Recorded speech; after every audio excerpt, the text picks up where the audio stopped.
Time வந்து மிட்நைட்டு 11:45. அந்த light எதுக்காக எரிஞ்சதுன்னு தெரியல. இன்ஜின் லைட் எரிஞ்சது, ஆஃப் ஆயிடுச்சு, மணி நின்றுச்சு. நைட்டு 12:30 மணிக்கு ட்ரெஸ் ட்ரைவ் எடுத்துட்டு வந்து காலைல 4:30 மணிக்கு ஸ்டேஷன் போயிட்டு டெல்லிக்கு போக போகுது. ஒரே நாளில் பைக்கு சர்வீஸ் பண்ணி நைட்டு வந்து இன்ஜின் லைட் எரியுது. கேட்டால் வந்து 48 49 சிக்னல் சொல்கிறாங்க. ஏன்னு தெரியல. நைட்டு 11:30 மணிக்கு போயிட்டு கதவை தட்டி 10:30 மணி இருக்கும்.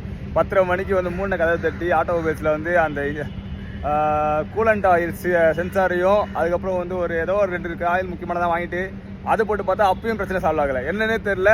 கொஞ்ச நேரம் அப்புறம் அதுவும் சால்வ் ஆயிடுச்சு. பிரச்சனை என்ன அப்படின்னா ஃபேன் ஓடிட்டே இருந்துச்சு. அதே மாதிரி பார்த்தீங்கன்னா வந்து இன்ஜின் ஸ்டார்ட்டாகவே ஆகலை. ஏன்னா வந்து அந்த லைட் இன்ஜினாக ஸ்டார்ட் ஆகாது இல்லையா, ஸோ ஸ்டார்ட் ஆகலை. அப்புறம் வந்து அடுத்த நாள் காலையில் வந்து இவங்க 4:30 மணிலாம் கிளம்பிட்டானுங்க. கிளம்பி வந்து இங்கே இந்த எக்மோ ஸ்டேஷனில் இங்கே வந்து பைக்கை வந்து கொரியர் பண்ணணும். ஸோ அதுவுமே வந்து வந்துட்டானுங்க. இப்போ நான் வந்து ஒரு 8 மணிக்கு தான் வர முடிஞ்சுது. ஸோ அவ்வளோ பிரச்சனைகளை தாண்டி நம்ம வந்து பைக்கை வந்து ஒரு வழியாக பார்சல் பண்ணியாச்சு.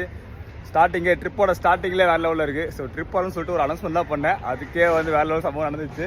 ஸோ இப்போ அங்கே போய் இது என்ன ஆகும், எதுக்காக அந்த பிரச்சனை வந்து கூட தெரியல. அங்கே வந்துச்சுன்னா பைக் அப்படியே மூவ் ஆகாது, காலி. ஓகே, இந்த அளவுக்கு ஃபாலோ பண்ணுங்கள், சப்போர்ட் பண்ணுங்கள். நெக்ஸ்ட் அப்டேட் கொடுக்குறேன்.